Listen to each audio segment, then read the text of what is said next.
So there we go. We're going to go on and start.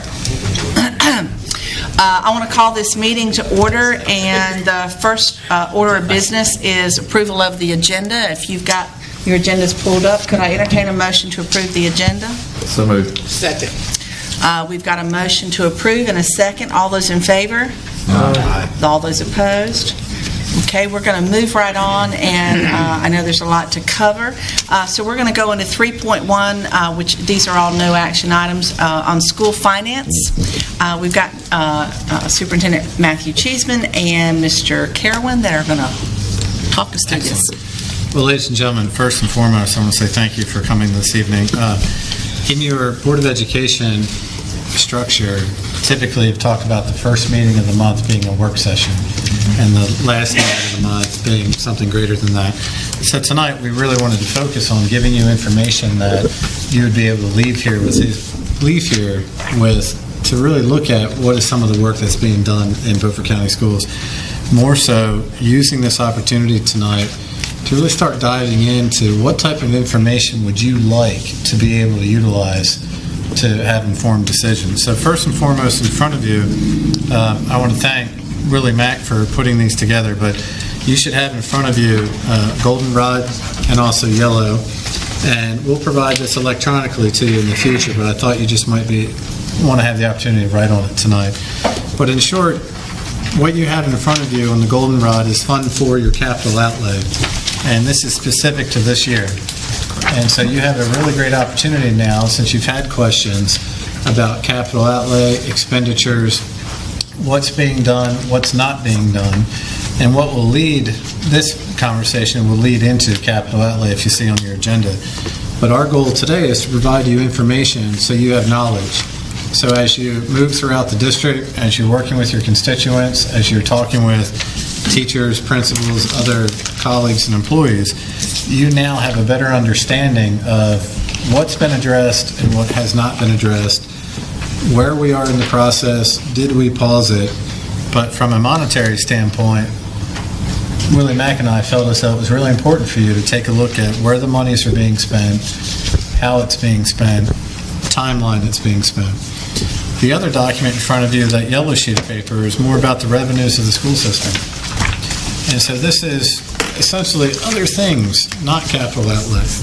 And if you notice, as you peruse through it, the first few sheets are really state funds. Once you get behind that, you might see some federal funding. That's why it might look like you have multiple copies of the same thing. If you really look in detail, it's not the same thing. But in short, I think as a Board of Education for 9 members, to really take a look at how are we spending our finances in Beaufort County Schools. And the presentation I showed you last week, which I did present to the county commissioners the day after, really talks about traditional funding versus zero budget funding. I think that's where we're headed to now, is how do we really look at our programs each and every year. But I want you to have this on a monthly basis. Not every single meeting, but allow a month to go by, allow Willie Mack and his team to really update our finances. But with that said, Willie, did you want to offer other things? Yeah. Essentially, the report that I gave you last week, the PRCs for the state and federal, the revenues are just mimicking the expenditure. So what I tried to do tonight is give you the front cover page that says that this is the revenues that have come in under that fund year to date. And then the next page are the expenditures that show the different PRCs and where the monies have been spent and what their remaining balances are. There again, just as an overview, the first column is your total budget. That would include the beginning budget and any amendments that have been posted to date. Your second column is the year-to-date expenditures that have been posted. A year-to-date escrow or the 11th and 12th month payments for the teachers that have set up their salaries on installments. That would include their insurance as well and their retirement. Outstanding encumbrances or the purchase orders that they have set up that have not been exhausted or closed out. Then you have the percentages based on the year-to-date, the escrow totals that would give you a percent of the budget used. You have a percentage of the budget that's remaining. An unencumbered balance is basically a dollar total that has not been spent or encumbered during the year. And then the last column is the remaining budget. As you go through, especially if you look at the local, you'll see some PRCs that will be over budget. Most of those are going to correlate with the federal programs where the monies did not come in time for us to make payroll. We had actually done the payroll. We found out that the federal dollars had not gotten their second allotment, so we had to turn around, pull back payroll on the federal and move it over to a local. So you may see a federal 50, but you may see a local 50 where we had to move the monies over. Once the federal money drops, then we will do a 202 to reclaim the federal dollars and reimburse the local money. And to go along with that, in the third column to the right, that remaining budget, that percentage, I think that's really where if you focus throughout the school year, how are we spending our money? How much money do we have left? What does it look like? And so that's really where, let's say, for example, in, I don't know, say May, you may have only spent 20% of the money. So the question that might come to mind is, what happens to the other 80%? Well, it might be for a summer reading program, or it might be for summer school of sorts. But that percentage of remaining money may be where you start developing your questions of, hey, why are we holding this? What are we going to use it for? How did we use it in the past? So it's a quick indicator of where we are in time. Because as you know, your fiscal season is July 1 through June 30th. So if you're really looking over 12 months, that will help you as a board member just to understand what pace are we on as a district, what monies get spent right away, what monies are held back towards later on. But ultimately, here are all the programs that we're utilizing. So with that, types of questions that you would like to know from us. So in this work session around school finance, clearly Willie Mack has to be the one who's schooled in school finance, but of 9 Board of Education members, what kind of information would you like to know in this work session? Like specifically, as a board member, what are some of the questions that always come up for you that Willie Mack and I can answer or others can answer, or in the future, is this too much for you? Is this not enough? Is this on the right track? Where are we, essentially, is what I'd like some feedback on.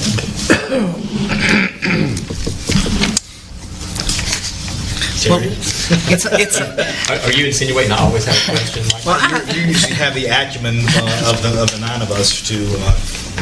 Well, no, of what's given to me here, I like it just like it's handed out. Fund 4 is the ones that I always like to look at the most. Right. And I noticed getting ready to the next item on our agenda is going over the capital, which is the other item that I requested. So I'll hold everything to there. Okay. But the reason I like to see this is, and I'll just pick out one item, is when you look at Southside, the $60,000 that we have set for the track, we know, and I know Stan, we've already talked about it, nobody bid on it.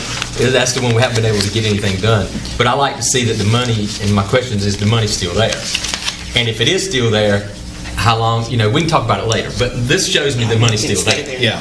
And then I can decide as we're going into next capital, is this something we're going to roll over for another year? Sure. Or is it something we just need to say, hey, we got to find out something different to do because can't seem to get anybody to come do it. How many years we've been working on that track? That's exactly that, and that was the only reason I picked that one out. This is like what, Stan, second, third year it rolls over. This is the third year of the track. The first year was phase 1, which we fixed That the road the tile. Then Right, since then, exactly. the surface. And we didn't have enough. That's what this is, right? That's the surface. Right. It caused people to stop running.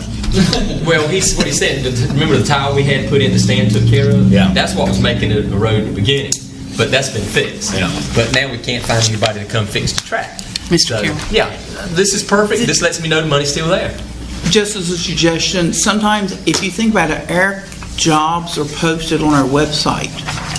A lot of times people don't think to look at every individual entity's website to run an ad, but that's going to cost money for you to run an ad.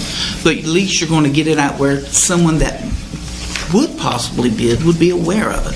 They may not know to go to your website and look at those jobs all the time. Well, actually, that was something I was going to bring up when we get to the next point. Absolutely. Because on the ones where nobody's bidding or where we only get one bid, sometimes 2 bids, we got to come up with a different plan because we got to reach more people than what we're currently doing. And there's nothing that we can't go out and look at the licensed contractors for that type of work that are registered with the state and send them out a courtesy RFP for those that are in the county. Sure.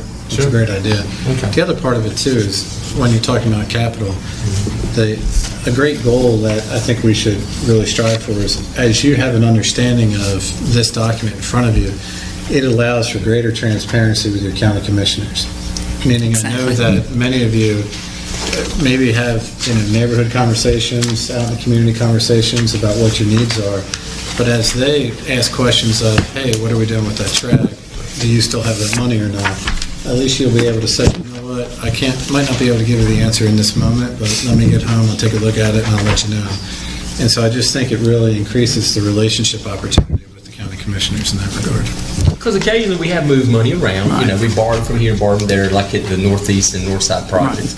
This is just a nice reminder for me that's not one we borrowed from. I can't remember every one of them, so I appreciate that. And for, like you said, transparency and continuity, I will try to run these reports monthly, and we will post them up on the web. So if anyone has a question, they can go to the website and look at the report.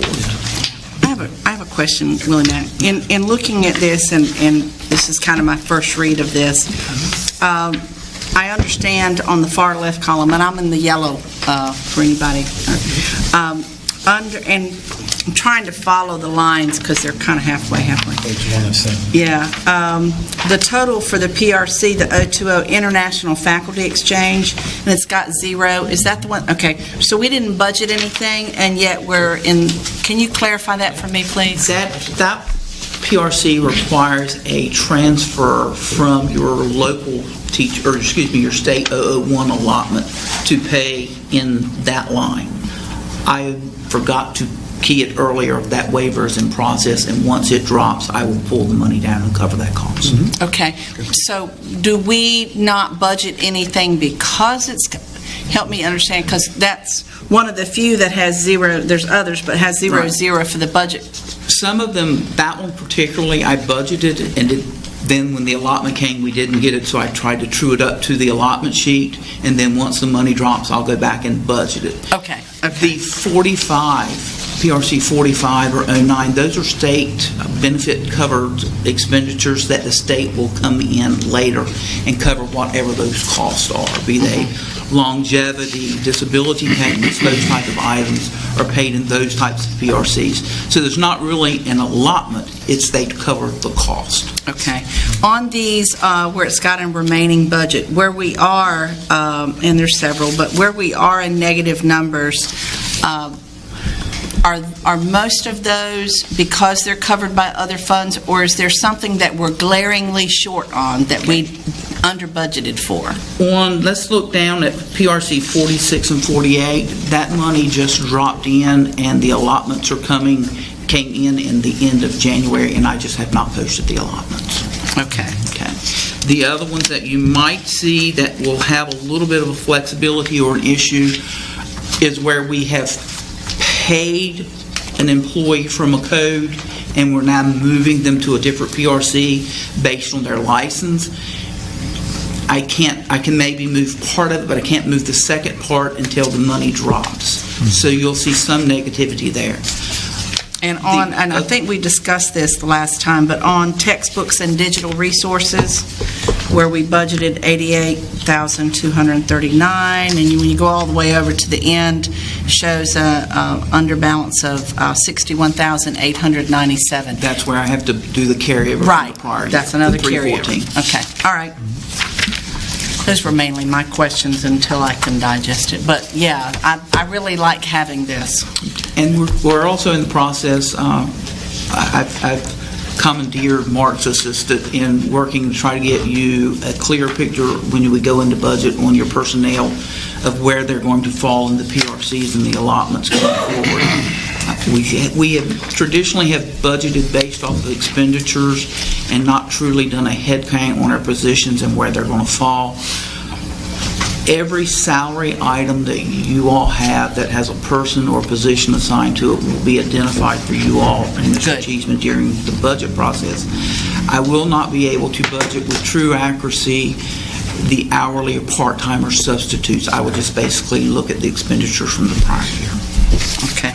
I know there were a couple of areas in our budget last year that we have since then found out we under budgeted, And I just want to make sure that when we do our new budget, that we don't make that mistake again. Well, if you look at page 2 of 7, just above where you were talking, PRC 130, state textbook account, if you notice, you're about $13,000 short of $500,000. And so you may say to yourself, why are we sitting on that money if children and teachers need resources? Well, part of that, too, is utilizing the process of textbook adoption, resource adoption. And so we need to reestablish that rotational process. So in short, Ms. Lilly, your executive director of CNI, is looking at that with me, adopting a process to make sure that there's equity to utilize that money.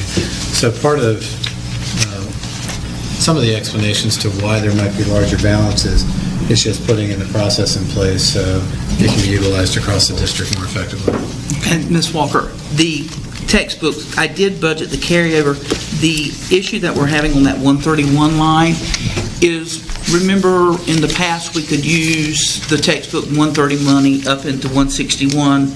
Now they have pushed it down into the 131. We had, before we got word on that confirmation and able to move the money, we were moving it up into 61, so we had to do some amendments. On that particular one, there was an expenditure that was going to be split with the textbook funds with a federal program and a local dollar.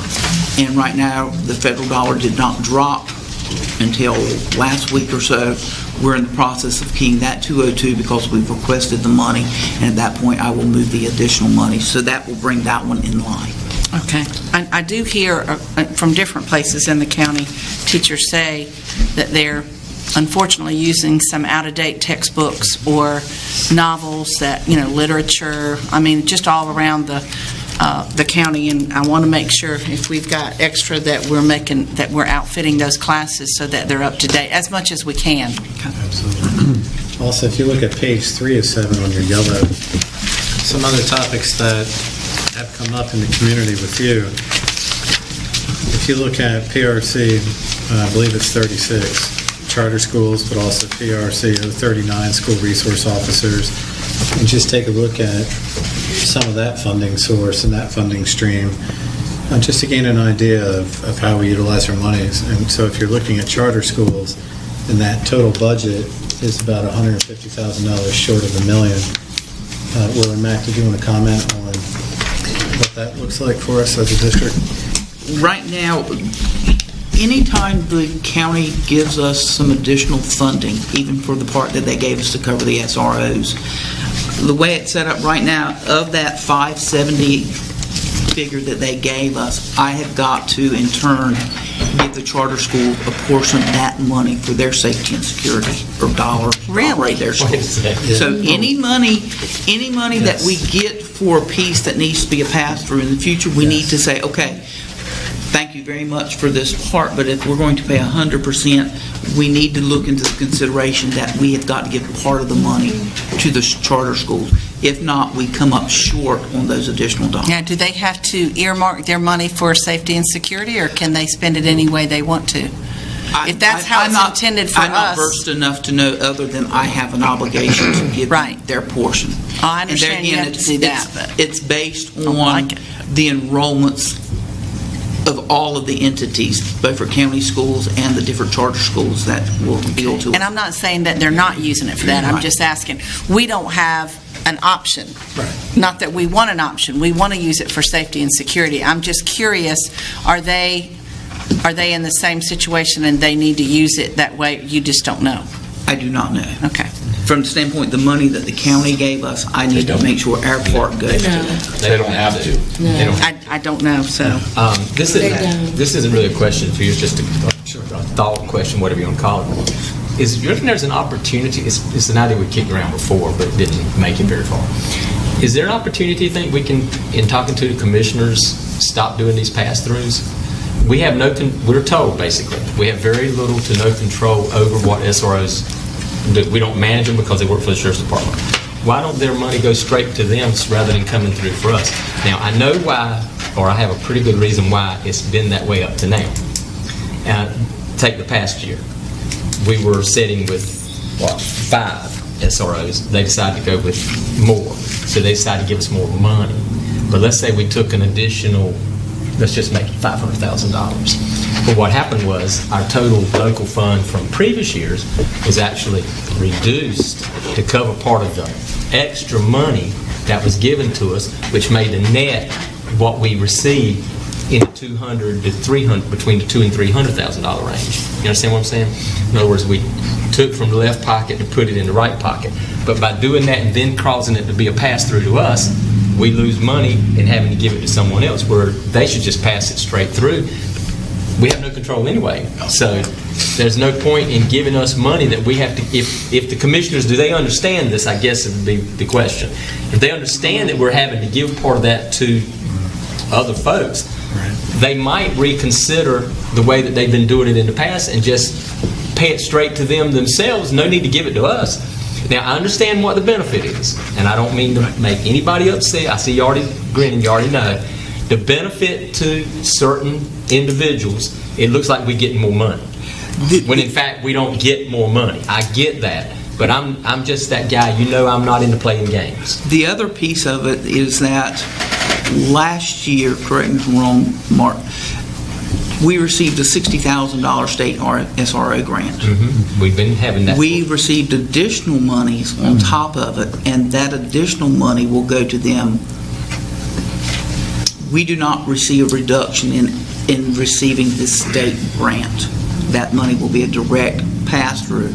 I believe if you look at their budget, it says that they're providing the funding, but Beaufort County Schools will seek those grant opportunities to help offset those costs.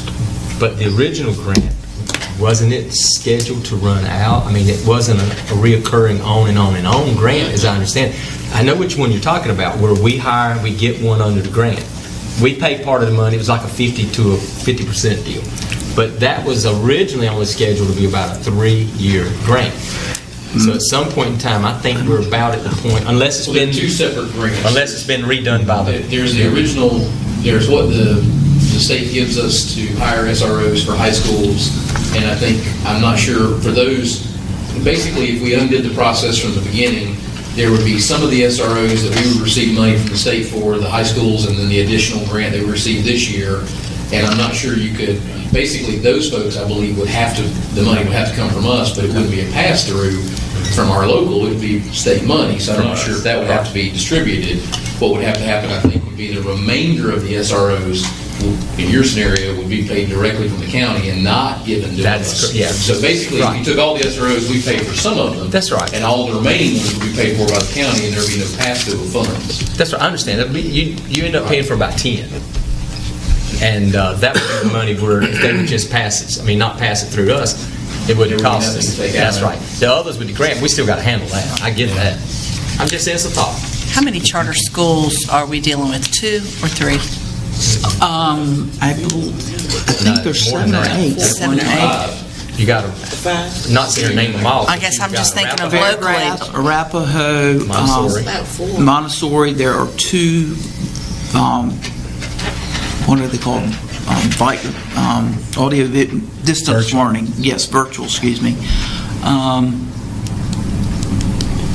There were 2 in Greenville. There was a Ignite Academy, but we haven't gotten a bill from them. And there's another one that doesn't seem to submit their bills until later, and they want to submit it for, yes, they want to submit it after the fact. And the only problem with that is we try to appropriate dollars on a monthly basis based on the total enrollment. So when that happens and you've got to go back and recalculate, it throws everyone's figures off. And we go by the names and addresses they submit to verify that they are Beaufort County School And yes, students, we do correct? verify any changes. Can we make them submit at a certain time? No, I don't think you have a, You couldn't make us submit an invoice by a certain time. I mean, I think you can request it, but I don't think you can hold them truly accountable to it. Okay, just that. I think Elizabeth City Pasquotank, it's unreal what they require to have a child qualify or verify that they are truly a charter school member that that county is responsible for. Really? That's And interesting. according to what I've been told, they can require the documentation. Now, how difficult it would be to get it, I'm not sure. Okay, Practice that we can look at. yeah. If you'd like me to find that. Is that what 719 is, that virtual academy? 719, is that that's what I just started that one. Is that virtual academy you're talking about? What page are you on? The 7 4 or 7. 4, 7. That virtual academy piece is Beaufort County Schools Virtual Academy. Yeah, we have one too. Anyway, I hope this is information that Thank you you. can dive into for your planning purposes in the future. Thank you. All right, we'll move right on to capital outlay, which is the big white sheet you have in front of you. All right, so per your request, and I want to thank Ms. Lisa Dude and Mr. Mike Bone and Mr. Dan Hudson and all those involved bringing this back to the table. We made it a big sheet so you could hold it with 2 hands. I would say Lisa must not. Yes, and there is a back to it, everybody, so there's a front and a back. Placemat, we get two. Yeah. That's right. So, in short, again, this would be information that we can put up on our website, so you and the public can track what we're doing. But even more so, this gives you an understanding of what your initial request was, what the budget looked like, what was the actual adjustment, what the status would be. So when you do talk about the track there, in short, we said postponed just for now, not canceled, but just postponed.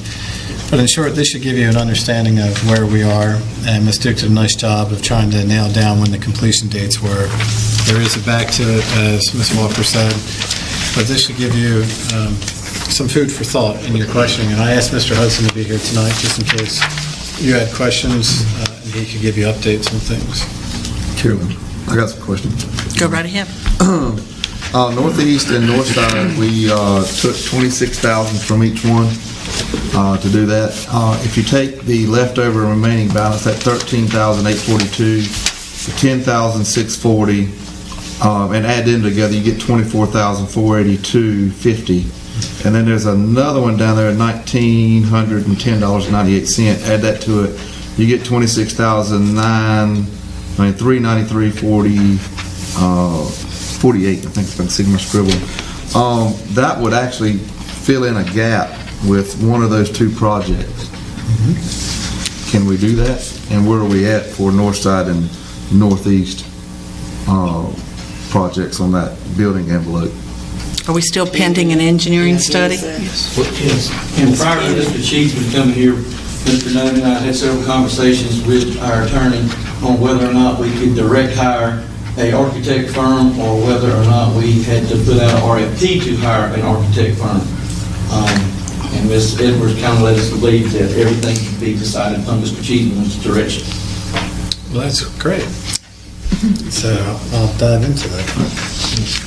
Haven't we already looked at those? Haven't we done study after study of these buildings? already done a study on There was some study done a few years ago. MHA go down and do a volunteer walkthrough and give us some things that proposals that we kind of build our budget off of, throwing some numbers at it. But the biggest thing is the exterior envelope. Northeast has no insulation in the outside wall of the building. It was built without any. Okay, great. None. Not one drop. But in terms of process, I think they're asking, what's the next step? Well, we need to hire a firm to do us a design. You got to have a design before you can send out the project for bid. So Is the $40,000 just for the design, or is that for everything? it was put in the budget to be funded over the next 3 years. That $40,000, as long as the county did it, because it was a $120,000 or better job, and it was for design and work. Okay, so it's Basically, do whatever they can do for that amount of money. But it was to be continued, added to every year for the next 3 years is what we have agreed to previously. Based on what, though? Yeah, which one is the worst? Which scenario is the worst case? Is I guess where I'm going. The Northeast is now with a fully open field in front of it with all the trees cut down. It blows the ceiling tiles out of the classrooms at times. But Without exterior walls. But at one time, we were dealing with much larger issues, I thought, at Northside, weren't we? We've done some of that. We went and had some pipes insulated out of part of this money. Had the insulation company come in and do some of the interior piping work to prevent the sweating and the moisture inside the building. still above the outside cafeteria. You can read the newspaper outside from inside the cafeteria. Yeah, if you go into, I guess I would call it attic, but when you go into above space where the roof meets the walls, you can actually see through it, can't you? Correct. There's cracks you can see between where that was to meet the wall. If you were in the top of those schools, you can see through it, and that's why you need at least what I'm gonna just say caulking, but they're not going to use caulking. I know, Yeah. but you know what I'm saying, Butch. Needs to be But I closed know off. we've done some kind of study because we're going to be spending all this money on study. architecture. Yeah, you'll eat, when you start hiring engineering firms, $40,000. Your water heaters, John Contelo, that's, you got 2019 up there, so we're waiting for it. So what? Which one you pointing at, Mark? Talking about the first completion date in there, Where are you seeing that? right there. Oh, I got you, 8/28, 2019. It was done in 18. Yeah, that's what I think. It's completed. We did that in-house. So I think the concern I'm hearing is that with what we have to spend, architectural studies are so expensive, we're going to spend what we have left on an architectural study and will not have really addressed the issue. Correct. We still got to have a design to get it fixed. Okay, Somebody's got to tell us what to do to fix it, how to constructionally, safely, and economically and energy efficiently to do it. Isn't there We have to have anything? design. Isn't there And that has anything we to can be go a up in those roofs and do certified ourselves without asking anybody? I mean, because some of the stuff is obvious when you get up in there. Right, soffit or facial. Because they show, I didn't go up in there, let's make that clear. But I received, when we had the energy committee going on, and I mean, Stan knows about that too. I mean, they brought us all the pictures. And I mean, some of it's just obvious if you're up there, things that could be fixed while we're just waiting. We can lay in bad insulation. It Yeah, can be laid in. there's got to be something that could be. Can't you pump in insulation in That's the those? problem in Northeast. It blew out. When they put in the cupolas, every time we have a big wind, the whole floor is full of it. It was that way after the hurricane. Well, my other question, why couldn't you get instead of an engineering firm, one of these big licensed contractors to go and look at it? Because if you start, then you're going to have to pay a contractor and an engineering firm. Right. Well, the contractors, I mean, Stan's kind of right, but the contractor's got to have something to go by. Right. And it's either up to us to write up something for him to go by the price, or either you hire an architect, engineer, whoever, to write up something for the contractor the price. But I don't want it, my thing is, I don't want whatever we do to be a study. We've studied and studied and studied to know there's moisture problems and there's problems with air and everything getting in the building that shouldn't be. And whatever we do now has got to be a detailed design or a scope of work or something for something to be bid. And so, I mean, don't call it a study. Yeah. And aren't there, And somebody needs to go back and find, because I know before I was on the board, there were studies done at Northside when Patrick Obley was here. There were studies done at Northside when you're right. I had just there's gotten been on the board. multiple studies done at Northside since my wife's worked there in 20 years. So I know there was stuff on the floor. I don't know where they're at, but somebody can go back in the files and find them and get all those together, share them with whoever you're going to hire to put this scope of work together and let them come up with a scope of work. I actually got on my emails today the energy audits that were done to all the schools that Tideland paid for years ago by that big firm. She said she shared that years ago, way before my time. But I have that on my email. I'll share it. But it had all the stuff. All right. Are there any other questions in looking at this? So Chocowinity Primary. Right. Where are we at? Update us on Chocowinity Primary School and the Placing that tile in those 10 classrooms. We just got an email today from Mr. Greg Respis. They received the tile today. It arrived today. He said he's sorry it was out of my control. It took so long. I was so steady to work job and schedule. I will make it my priority. I do have 2 large jobs in progress, and my labor force is literally booked on the whole calendar. But you guys aren't going to do that. No, sir. This is from Greg Respis. Oh, you're saying what Chiefman and I, yes, he's sir. saying? Yeah. Well, he should have already had us in line as long as he's waited on this Well, stuff. he couldn't. We were out there. I was out here in September. I took the carpet up in September with the teachers. I mean, yeah. We were out there 2 days after the hurricane taking it up. That's the best plan he can do? Well, Stan, can I ask you a question, Stan? When it's bidded out, do they have a limitation on their time? We never have, no, ma'am.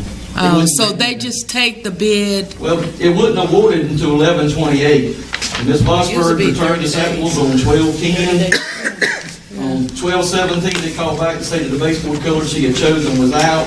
And then Mr. Cheeseman asked me on 12/18 to get an update. And I did then, and he said it was still on back order.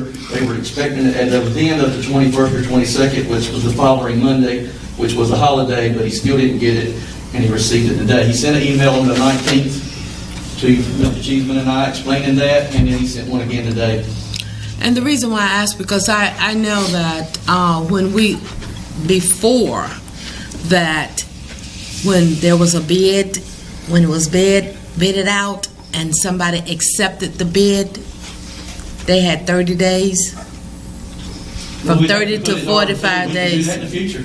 I mean, from 30 to 45 days to either get the work done, or they would lose it. I think an important thing to consider, the type of job this was, and the way that we were leaving Chocowinity Primary, those 10 classrooms basically with nothing but concrete and any rugs they could put down, that I want to make sure it's done now. The damage is done as far as they've waited and they're frustrated, and rightfully so, that when a color choice is not available, at what point did Ms. Vosburg find out that the color choice wasn't available, and was she given the option to go to another color that was available? They basically chose gray tile.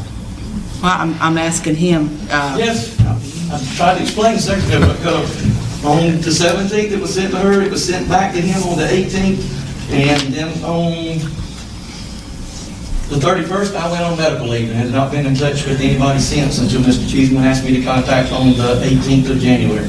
Well, you see where I'm saying. Alicia would have been more than happy to go to another color that was available and ready to ship.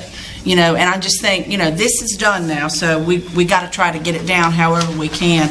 But in the future, I'd rather not leave classrooms undone and give the principals the option to pick out another color that is available. But we don't want to sit here till April for him to come do it either.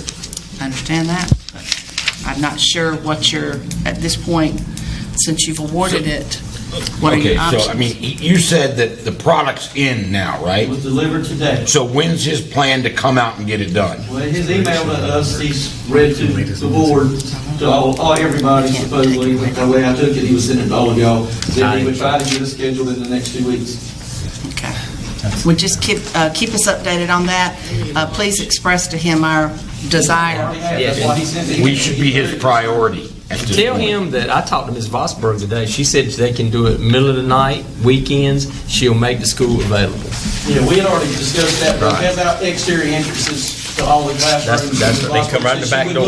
That's right. She would move 2 classrooms at a time to allow him to do 2 each day. And it would take roughly a day and a half per room, he said, to get it done. Being in the line of work that I'm in, I understand when you're committed and in other jobs, especially if they're large jobs, you do have to finish those jobs, and it becomes a calendar nightmare. However, I also agree with Ms. Booth to prevent this from being an issue for us in the future. Depending on the scope of the job, maybe it would be in our best interest to put an expiration date on the work. It was. If you start putting at the Well, I don't think 2 months would have been At the rate construction work is going right now, if you start putting liquidated damages on your bids, nobody's going to bid your work. No, I'm talking about just because everybody's too busy. if after 60 days or 90 days they're not able to do it, can we go to another bid? I don't know. I think there's enough floor covering stores staying. Somebody else might have bid on it. I know everybody's busy right now. And I think this is something we can discuss at another meeting.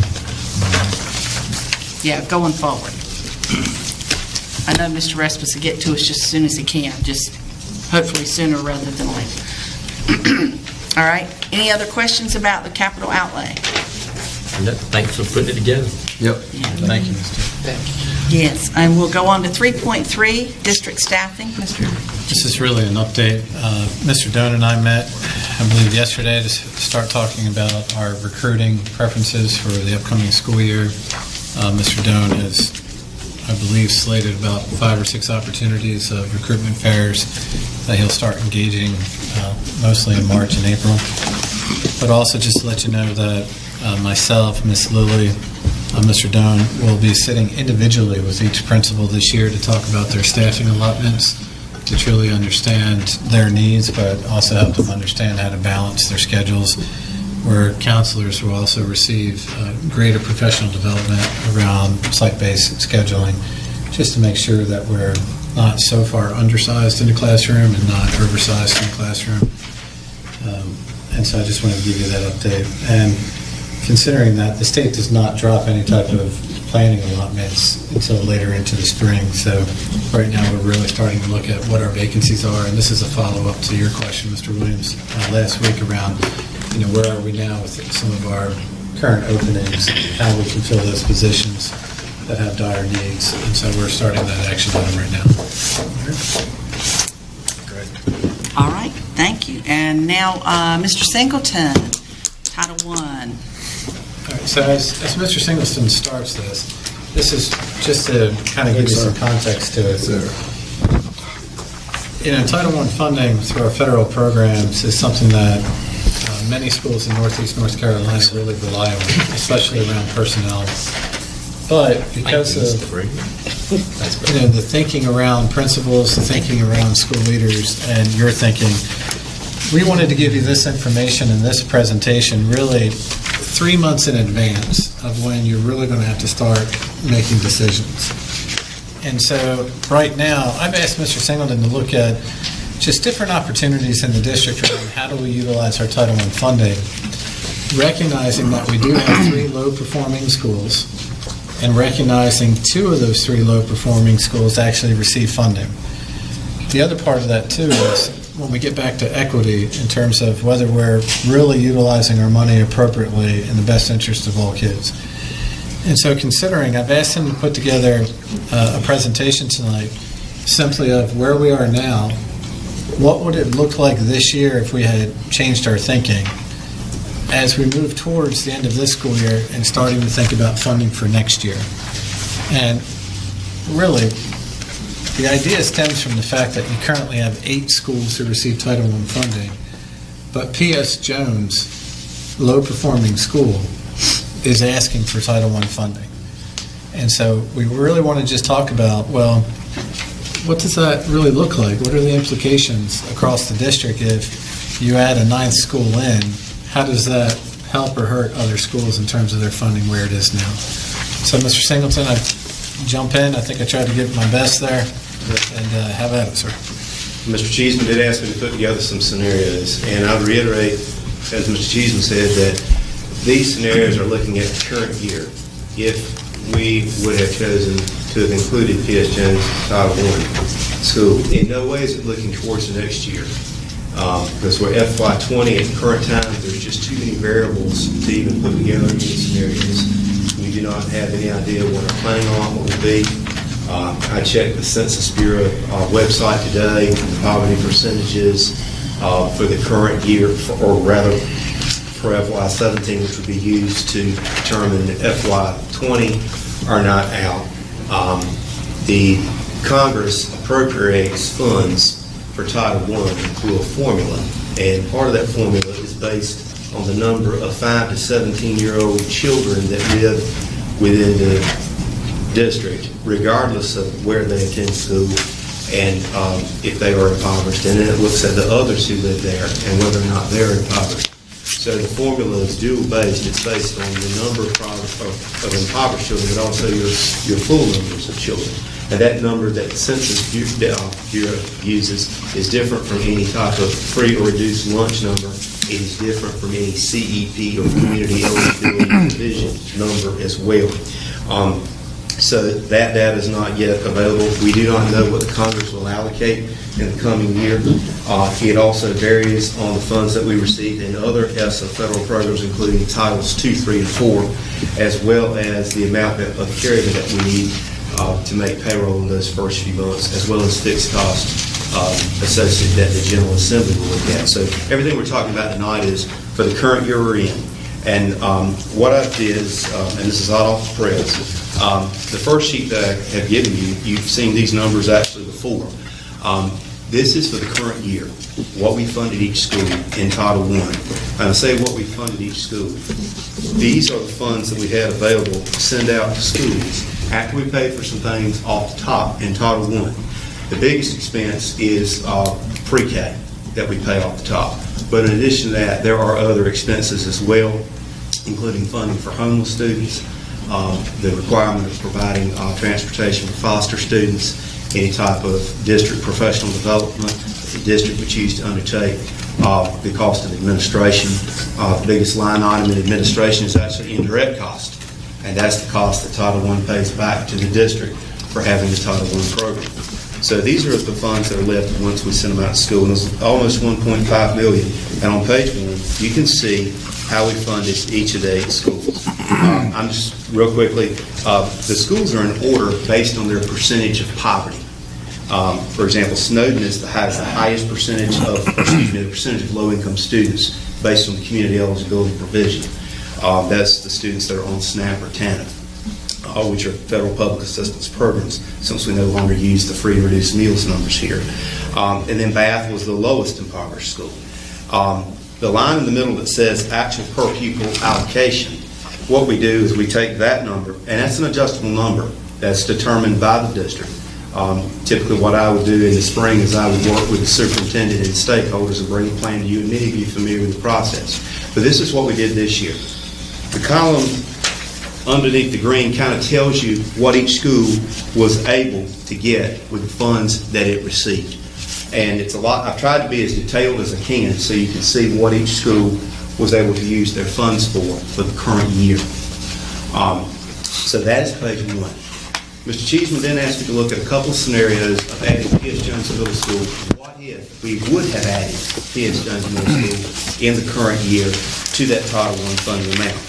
That $1.484 million stays the same. The minimum allocation stays the same. But what would things have looked like if we had added P.S. Jones? And please, if anyone has a question, stop me, and I'll be glad to take any questions you have. But on the second page, what we did is we plugged P.S. Jones in where their poverty percentage was, which put them between Northeast and John Small. And then in this scenario, we funded them as low as we possibly could have, which would have been at the same PPA as Northeast. Okay? Now, in doing that, what we had to do is we had to reduce the allocation that we gave to other schools. In this scenario, Mr. Cheeseman asked me to do it by as equal a percentage as we could, which was about 19.4%, with the exceptions of Bath and Chocowinity Middle. Bath and Chocowinity Middle were already funded at the minimum level, and their allocation cannot be reduced because of that. But in this scenario, basically we're saying, what would P.S. Jones have gained in the current year? What would the other schools have lost? And our goal in doing that is, if a school has lost, as much as possible, we want those losses to touch our non-human, we don't want it to touch our teachers and staff. We want it to touch discretionary spending. You say, well, what is discretionary spending? Those are funds in Title I where a principal, with advisement from the school improvement team, could use to spend funds for things like tutoring, professional development, instructional supplies, or field trips. The majority of schools use the majority of their funds for teachers and staff, but there are other options for them, and that principal makes those decisions in close consultation with the school improvement team. In the large column on this particular spreadsheet, I've gone through and I have put a dollar amount that each school would have lost in comparison to the first spreadsheet, and what those losses would have looked like with the staff that the principals chose to have at the school this year at their discretionary funds. Keep in mind, some teachers, depending on their degree and their years of experience, may cost more than others. But you can see there that in this scenario, 6 schools would have had a cut. You can see that P.S. Jones would have gained a significant amount, and that is because they would have the highest number of low-income students at 358. And with the amount that they could have been allocated under this proposed scenario, it's a little over $250,000. And I'm not saying that the principal and the school improvement team would have chosen to spend the funds this way, but let us just say that they were trying to use as much of the funds as possible for staff. Well, if they were hiring, and let's just say, for the sake of the argument, that these were teachers who were bachelor's degree teachers with 0 years experience. I guess what I'm trying to say is to get as many positions as you could. In this scenario, they could have obtained up to 5 first-year A0 teachers. It's very unlikely that Mr. Carroll's going to give me 5 A0 teachers. He's going to put as many of those as he can in your local funds. Mr. Carroll assigns folks first in state funding. There's certain funds that are specific, like CT and ECE, then local, and then Title I, we get whoever is left. But you can see there what each school would have gained and what each school would have lost with an across-the-board 19.4% cut. So it looks like you would have lost 4 teachers, and then you would have gained 5 teachers at P.S. Jones? You would have lost 4 teachers. In this scenario, overall, 4 teachers would have been lost, and a teacher assistant would have been lost, and some discretionary funds could have been gained or lost. One point of clarification, we can use Snowden as an example, because you may say, well, how did they gain something? At Snowden, their allocation in this particular scenario would have been reduced from a little over $115,000 to about $93,000. So they cut a little bit over $22,000. Snowden only had enough funds to fund 2 teaching positions. So if they have any type of cut at all, it's going to cut that teaching position unless they're able to go out and find like a half-time or a retired person that only wanted to work half-time. But let's just say, for the sake of the argument, it cut a teacher. Well, while it did cut that teacher, the cost of that teacher, they lost $22,000. That teacher with benefits was about $54,000 some change, I believe. So, yes, they lost that teacher, but then there would have been funds left over that they would have gained in discretionary, but not enough to have maintained the position. Right. So that's why it says gained. They're not getting anything. It's still a loss. But they lost a teacher, but with the funds left over, well, now since we've lost a teacher, but we could have some funds for tutors, supplies, field trips, professional development, and the like. So that's why you might see that. But as far as positions, 5 positions lost, 4 teachers and a TA, and 5 positions gained. If P.S. Jones, the principal and school improvement team, had chosen to use the majority of the funds or the maximum amount of funds for positions, there's nothing that says that they would have. But I'm just, giving you an example on this scenario. If you'll take a look at the final page, this is an additional scenario that Mr. Cheeseman and I spoke of today, and we finished up this afternoon. In this particular scenario, we are also looking at adding P.S. Jones as a Title I school in the current year, funding them all. But if you look at the column, actual per pupil allotment, funding all 9 schools at the same amount per child. So in other words, not using what we call poverty banding, funding everyone at the same amount. And in this particular scenario, Snowden and Taylor and Eastern lost a significant amount more. Chocowinity Primary and John Small lost a little bit more than they would have. P.S. Jones, it's pretty even what they would have gained. It's just the way that worked out. Northeast was pretty even what they lost. But I would say in this scenario, because you're no longer funding Chocowinity Middle and Bath at the minimum allocation, you're funding them at the same and equal amount, they also gained funds. Chocowinity Middle would have gained enough funds that if the principal would have chosen, with working with her school improvement team, she could have chosen to have added a second teacher. Now, she would have had to have, how shall I put it, cashed in some of her discretionary funds. Right. But there could have been funds to have done that. Bath would have also gained some funds, but not enough to gain a second teacher. So, Just a curiosity question. Sure. Yes, sir. Chocowinity Primary and Chocowinity Middle pull from the same school district, same area. That is correct. Why is there a 8 or 9% difference in their poverty levels? Well, what we notice, and I have, Gwen gets these numbers every year from the Child Nutrition Services at DPI. This is what we use to determine our numbers as far as the number of students who, at a particular school, whose families are participating in the SNAP or TANF programs, what we used to refer as welfare or food stamps. This is the program that we were able to start working in order to provide universal meals for everyone.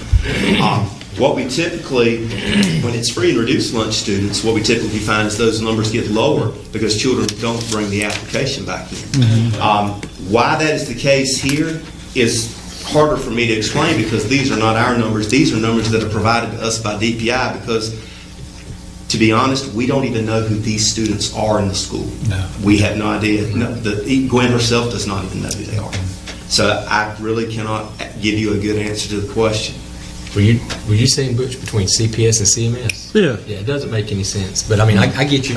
You got the numbers. Because not only that, I know the students.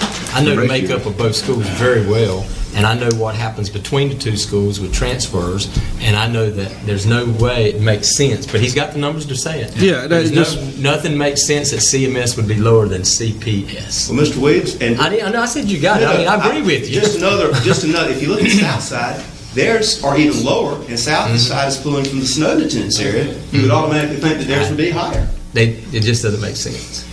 There's got to be something that's affecting that.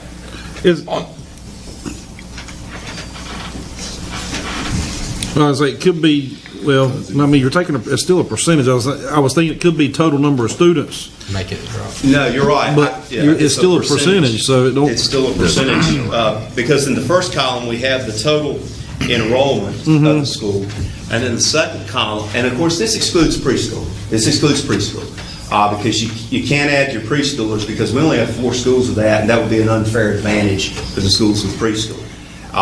So they are removed, and that's actually a requirement when you do your application. You have to remove those students. But the second column are those students who are in a family that qualifies for one of those programs. So like at Snowden, there's 152 students enrolled as of April 2018 at Snowden, not counting preschool. 92 of those students were in families that received benefits from SNAP or TANF for a percentage of 60.53%, which, as you know, is much lower than in the days when we had free and reduced lunch at Snowden, where it was 99.8%. There were normally only 1 to 2 children at the school who did not qualify. So the CEP numbers are very different from our free and reduced numbers. So now, explain to me again, I mean, I'm just looking at the first page. Yes, sir. We have this actual allotment. What we actually did this year, yes, sir. Right, well, we actually did this year, and I mean, because I look at this year after year, who decides 2 teachers and so much, so, this N goes into discretionary Yes, sir. funds? Who decides that? The funds at the school level are ultimately made by the principal as the instructional leader of the school with advice from the school improvement team. They are required under federal law to have a team of stakeholders at the school level to discuss how they would propose to use the funds, these extra supplemental funds that are allotted to them. So it's completely bodies internal to that school. No one from central offices or anyone else assists in the process of how they spend this money. We can certainly assist, we can certainly be a part of it, but really in the final analysis, that ultimately under federal law is up to the principal and a team of stakeholders at the school. Now, we do have some oversight. For example, when these schools do a purchase order for an event or an activity or supply, that does come and it is approved by my office or it is approved by me. If I see something that I think the superintendent or instructional services needs to know about how a school's spending money, what I've done in the past is I will make the superintendent aware. I mean, the reason I'm asking is I'm looking down here, and I mean, by no means am I picking on any school. Yes, sir. But if I look at, I guess, CPS, there's $121,000 in discretionary fund. To me, that would be funding another teacher or 2. correct? Yes, sir. And So they made that decision, the Yes. school body, the principal and stakeholders of that school Yes. made that decision on their own. So now I want to know what they spent on that, what they're spending that 121,000 on. Right. And what I can tell you is, about 10 days ago, I attended a school improvement team meeting at CPS, and the principal modeled the process perfectly of about 18 staff members around the table, 2 or 3 parents around the table, and the principal didn't really understand I was coming there, so it wasn't a show. So they had a perfectly written agenda, and the principal sat there with the Title I budget and talked about, how would you like to spend this money? What influence is it going to have on our children? What are the desired outcomes? And so you're absolutely right. You have the right to know, as the governing body of Beaufort County Schools, to understand exactly what they spent the money. What Mr. Singleton is saying is the law does not allow us to influence it. We can guide it a little bit, but certainly not influence it. Well, I'm just curious. I mean, that one stood out to me. Yeah. Because, I mean, that's a lot of money there. And, I mean, correct me if I'm wrong, that school only goes up to, what, the 4th grade? Yes. So, I mean, that's half the size of our other K through 8 schools. Well, it has an actual, and as far as the number of grades, you are correct. There's 504 students that, as of April, were enrolled there. This is an interesting question, and if it's okay, I'll elaborate on it a little bit, because I think it's a very good question, Mr. Draper. Mr. Dunn may be able to help me with this as far as with the state and local Can I offer? He's staying out of it. He's like, he's not doing it anymore. I'm knowing you. You're good. A couple of years back, though, you may recall. Greg, real quick. Can I offer something sir. up to Terry? This Yes, might sir. help him. I said, can I offer up something to him? Yes, absolutely. Yes, sir. I have By all 5 or 6. means. I have 5 or 6 pages. You may remember we did this a while back when we actually had each principal at each school explain what they were spending their money Yes, and you how did. they arrived at that decision. Well, I kept mine. Okay. I keep everything. That's So good. I have it here. If Lisa wants to make a copy, this gives you an exact from the principal. Here's what we're spending the money on, and here's exactly how we decided to do that. And the one you asked about, CPS, is in very, very detailed. It's a page and a half. She explains exactly what they're doing, why they're using it, because they spend a lot of money on tutors, reading coaches, and things like that. But you're welcome to get a copy of this, and it tells you every school, every principal, what they said they were doing with their money and how they arrived. And they're required to And it is good reading too. It explains it really. No, Yes, I mean, so if they get Because some that principals money, go one. It's it kind of does interesting. not They go one way, somebody else goes another way. Well, yeah, I'm just curious. I agree. Yeah. And I mean, this is federal funds, so I know that it's watched, and you gotta spend it in certain ways and account for it and all this other stuff. So, So, Greg, I know They you're do about come to to, visit me quite I want my often. copy Yeah, I bet back, they but I'm do. gonna I always pass look it. forward to those visits. yeah. Mr. Singleton, I know you're totally going to dated. dive into it else, but let me ask you this question. Yes, sir. Can you explain to them, let's say, for example, a school site does not utilize all of their discretionary funding by the conclusion of June, what happens to that money? Can you explain that to them? Yes, sir, I absolutely do, and I'm already working. You mentioned Ms. Vosberg. Prior to her meeting, I went over and met with her for a couple of hours about her budget and what she had left so she could be prepared for her school improvement team. Not that she needed me, but we decided to sit down and talk about it. And we do this with several principals, with all of the principals throughout the years, those that have, particularly those with discretionary funding. However, as of June 30th, if a school did not utilize all of its allocation, that money is carried over and it's put back in the general pot. So I strongly encourage the principals every year to spend I always say spend this year's money on this year's children, because that's what it's there for. We try to help the kids this year. So we tell them to do that. Yes, sir. We absolutely do. Thank you. What do you mean it goes back in the general pot? We can carry the money, we can carry the funds over into the next fiscal year in Title I. And we actually, and Willie can help me with carryover, we actually have to carry over a certain amount every year in Title I. The first federal installment typically does not come down. It used to come down the first week of October. It's now not coming down until the third week of October. We have to carry over enough every year, and we build this into our unbudgeted reserve line in our set-asides, which I didn't bring that page tonight because we were talking about school allocations, but we have to allocate a certain amount in order to meet the employee paychecks who were paid from Title I in July It used to be just July, August, and September. The problem is now, You may you go to heard November. Willie earlier Yeah, say it looks about like how they had to November. borrow money from one 50 to the other, Yeah. but that's Title I. Yeah. Because the money's coming so late now, we almost need to hold back enough to make the October payroll, and the payroll Maybe to November. is, well, it used to be about 300,000 for just getting us through September, but if you're talking about October, we're talking about almost 450,000. I'm with you. So what we've done is we have, if we were to do that, it would be detrimental for the schools. So what we do is we borrow money from local, and then like this year, we had a deadline of October 25th to get the money. It didn't come in. They had to pay the local. The money came in on October 26th. So what we did in November is we had to move all those salaries back in order to cover it. And actually, out of the $2.3 million installment that we've received this year, as of last week, we've only received 75% of it from DPI. So if we don't get another installment within the next 2 pay periods, we may have to borrow funds again. And keep in mind, that is every teacher that's paid from federal dollars for the month of August, September, October, and November. To do that, my staff has to go in and do a 202, not in a group for one employee. They do 4 202s to get those monies back to the local account. It's ridiculous the hoops that we jump through to get the money and make it work. But the powers that be don't really care what it takes to make Well, it work. we thank you for what you're doing. But that's even if, let's say one of these teachers out and has a substitute, Yeah.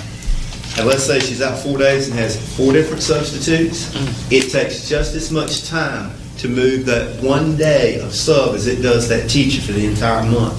So Mr. Carowin's finance staff and the payroll ladies and I are back quite a bit, and it is a logistical nightmare to try to do it. And I certainly would hope that maybe our federal funds could come down a little bit quicker. It would be nice if the federal government's year aligned with the state of North Carolina's year, but I don't think that that's going to happen. Mr. Draper, you had mentioned about the amount of discretionary funds at Chocowinity Primary, and I was just going to add that a couple of years back, when the state changed the funding allocation as far as kindergarten, first and second with the earlier grades, what happened is Chocowinity Primary, through state funds, gained 1 or 2 positions. So what the principal elected to do, since she was gaining some state and local positions, she elected to move some federal positions into state. And that's how she had an increase in discretionary funds. For many years, she had 4 federally paid teachers at Title I, but that was because their enrollment and because the class size formula is how she was able to do that. Thank you. Are there any more questions? We are. Not yet. On the per pupil allotment, Yes, sir. the last page where you did it, can Yes, you sir. can you do that at any rate, or do you have to do it? No, sir. What we have to do, if you will look in the I guess let me explain why I'm asking. Say we take, we've got some low performing schools. Can we take and give them more money than the higher performing schools to? Yeah, that's a very good question. It would depend on the poverty percentage of the school. Now, in the case of S.W. Snowden, which is a low-performing school, since it's the most highly impoverished school, you could fund them at a rate higher than others. But Northeast is also a low-performing school. Right. And because its poverty percentage is lower, you could not fund it in this particular page. You couldn't fund Northeast lower than P.S. Jones. It has to be funded. Excuse me, let me make sure I'm giving you the correct information. You could fund it. You could not fund it lower than Chocowinity Middle or Bath. And in the case of P.S. Jones, But you can fund it higher. we could choose to fund it higher. But if we choose to fund Northeast higher, that means P.S. Jones, John Small, and Chocowinity, and everyone up has to be funded at least at that level. Okay, that's where I was trying. That's where I was Because its going. poverty percentage is higher. Okay, that's where I was trying to That's go what with. happens. Okay. All the poor schools that's ahead of you, you got to fund it. Yes, you have to fund them at a per pupil allotment at or above the schools below it. And if you look like on the original page, that's how you see as we go from the bottom to the top, it gets higher. It's a government fuzzy math. Not to cut. Anybody else? But no more questions? No. Thank you, Mr. All right. We're going to move to our closed session. Could I get a motion for closed session? I move that we go into closed session pursuant to General Statute 143-318, 11A1, to prevent disclosure of confidential personnel files under GS 115C-321. Second. Okay, we have a motion and a second for closed session. All those in favor? Aye. All those opposed? We are in closed session. And I thank you, everyone, for your reports tonight.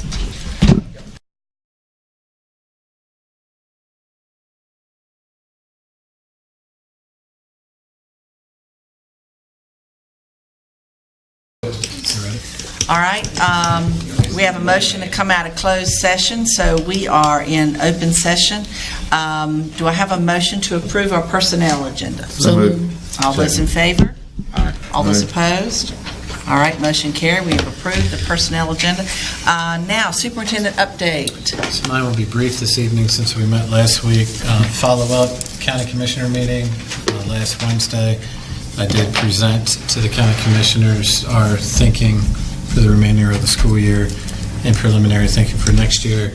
What you have in front of you right now is an example of a thank you note that I just sent back to them, reaffirming that we hope to have a great rapport with them moving forward. So, thank you. With that, I'll have greater updates at the end of the month. Thank you. All right, and you will see attached an invitation. You've got on there for an Innovation and Leadership Dinner and Program, keynote speaker Kelly King. That's February 19th. Which is the night of our meeting. Night of our meeting. That is specifically for superintendents of all districts. That was sent out by the state superintendent. There's been a little questioning around it from the State Superintendents Association as to how it came out. So I'm still seeking guidance on how many superintendents they wish to have there, because based on the reservation or the invitation, it doesn't say they can really hold everybody. So I'm checking to see if that's something that they wish to have Beaufort County Schools at. If they do, then Mr. Doan may sit in for me here on the 19th. But if not, I'll be here. But the other quick thing too is, you got it right there. Yes. Your ethics. Yes. Right, there's an ethics and other legal duties and responsibility of North Carolina School Board members webinar on March the 19th, which also happens, if we stick with our first and third meeting, would also be the night of our meeting. Now, these webinars, as any of you that have taken them before, they're available from 7 a.m. to 9 p.m. where you could do them yourself on your computer at home or whatever. I just wanted to put it out there. There is a required amount that every school board member has to meet on ethics. How many people have already met that? Just TW, who went to his school board 101. He went to Ron. That's how I got mine in there, TW. That's how I got mine in. Well, everybody gets that in now, but we have to renew every year. So if you haven't done that, I need you to give serious thought to doing this. I would put it out there. I'd be happy if you want to have an earlier meeting and sit here and do this all at one time and be done with it, we could. If you'd rather do it on your own, you just have to notify Lisa because there is a cost involved and she has to sign it off. Yeah, they're usually about an hour. And she could find out just how long that is. Her pizza good. Yeah. Excuse me, Madam Chair, did you say that it's required every year? I think it's not. every year, every 2 years. No, it's every election. Every year you get elected. It's every election. So wherever you're standing, However, that's right. what they said. So if you every 4 years, what is it? Right. 4 years? So it's 4 years. So every 4 years. And I would have to do it because I didn't have to do it when I was elected the last time. So I have to do it. And once you sign us up, if AC wants to meet me here, I'll come hour early. We can do it right here. We can do it right here. Okay, we'll talk about that then before March 19th, but do let Lisa know if you're going to go ahead and do that, and we'll put something out. If we want to come early and have a bite to eat before everybody gets here and do the webinar, we can do that. All right, is there anything else? Any board member updates? Madam Chair, I'd like to see if, or Mr. Cheeseman and Mr. Don could meet with the minority hiring practice on the 26th of February. Let me check. I'm available. What time? Okay. What time? Could we set that meeting, please? Sure. 5. February the 26th. What day of the week is that on? Tuesday. A Tuesday. At 5 o'clock. Okay, in here? Yes. All right, we've got that down. Lisa, if you'll send out a reminder to anybody that wants to go. All right, if there's nothing else, I would entertain a motion. I make a motion to adjourn. Second, all those in favor? All those opposed? Everybody have a good night. Enjoy the beautiful weather we have this week. It will get cold again.